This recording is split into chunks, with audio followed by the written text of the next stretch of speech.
Thank you. All the work you did, especially on the energy title, but a lot of other things. But I know you were very involved in that, and I appreciate that very much. Thank you, Mr. Chairman. Just say what he said. But I do appreciate the opportunity to reauthorize Farm Bill for the next 5 years, and I want to express my appreciation to you, Mr. Chairman, and to Senator Chambliss, and much has been mentioned already.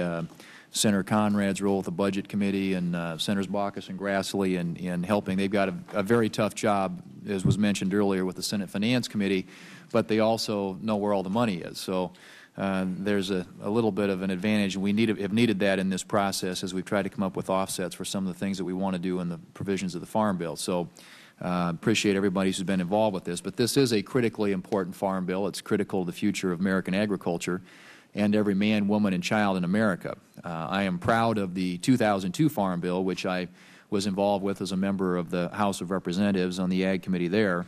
That 2002 Farm Bill has served Americans well by securing a safe and inexpensive and an abundant food supply for each of us. For the first time ever, the 2002 Farm Bill also included, as you said, Mr. Chairman, and put down a marker on energy. We had an energy title, which has helped agriculture take its first steps into the world of alternative fuels. The 2002 Farm Bill is also noted for setting a high standard for conservation programs relative to previous Farm Bills.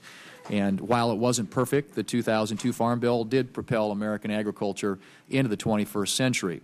With the reauthorization of the Farm Bill this year, each of us shares a common interest in keeping American agriculture moving forward. Our greatest challenge, however, will be to do so with a lot less money than we had when we drafted the previous bill. As our nation seeks to reduce its dependence upon foreign sources of energy, the 2002 Farm Bill can play an important role in stimulating alternative energy production in addition to growing food and fiber. The goal of the American farmer has always been to raise a good crop and to sell it for a fair price. Unfortunately, Mother Nature is not always cooperative, especially in my home state of South Dakota, and oftentimes the marketplace hasn't been so kind to farmers either. Farm bills and federal farm policy should not dictate what crops are grown, nor should they control or hamper the independent spirit of farmers and ranchers. Instead, the Farm Bill should provide an economic safety net and provide adequate conservation tools so farmers and ranchers can take care of their land. Mr. Chairman, I wish to express my appreciation to you and to, again, Senator Chambliss, as well as to your staffs, for working with my staff and including in the Chairman's mark many of the provisions and suggestions I have offered to this Farm Bill. And I'm especially pleased to see many of the provisions of my biofuels bill, which I introduced earlier this year, along with Senator Nelson from Nebraska, included in the energy title of the bill. The commodity title provisions of the 2002 Farm Bill, which my farmers in South Dakota told me has served them well, are continued, and for the most part in the draft commodity title that we're acting on today. Like many of my colleagues on the committee, I appreciate the role that the proposed average crop revenue program seems to have played in coming up with $3.2 billion in savings. However, I do have my reservations and concerns about its benefits to producers in the Western Corn Belt who manage wide-ranging yields. I also am concerned about the long-term impact the ACR program will have on the crop insurance industry. Crop insurance is a tool that farmers and ranchers in South Dakota cannot operate without. Above all, marketing loans and loan deficiency payments are tools that South Dakota farmers have used for years to supplement their incomes when commodity prices are low. I disagree with the proposed changes to the loan deficiency payment beneficial interest provision in the Chairman's mark, and I'll offer an amendment which will maintain current loan deficiency payment beneficial interest rules, all without a cost to the underlying package. Another issue I've been closely involved with is USDA's attempt to streamline the efficiency of FSA offices. However, I strongly disagree that their streamlining process begins in America's heartland, especially when delivery of a potentially complicated farm bill is about to begin.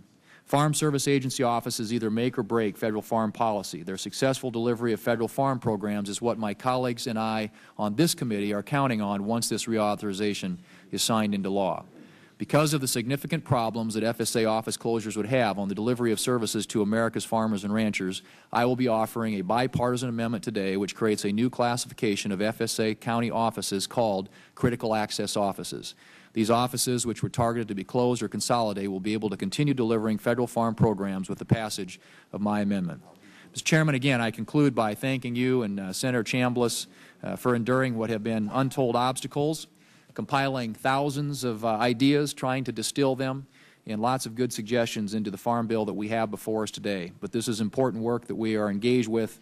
It strikes at the very heart of our economy in rural America and our place in the world, and keeping a safe and reliable food supply, making sure that we are taking every step we possibly can to lessen our dependence upon foreign energy are very worthwhile objectives, and I believe that this bill takes us in those directions. So thank you again, and I look forward to the amendment process and ultimately action on the floor, and hopefully getting a bill on the President's desk that he can sign into law. Thank you, Mr. Chairman.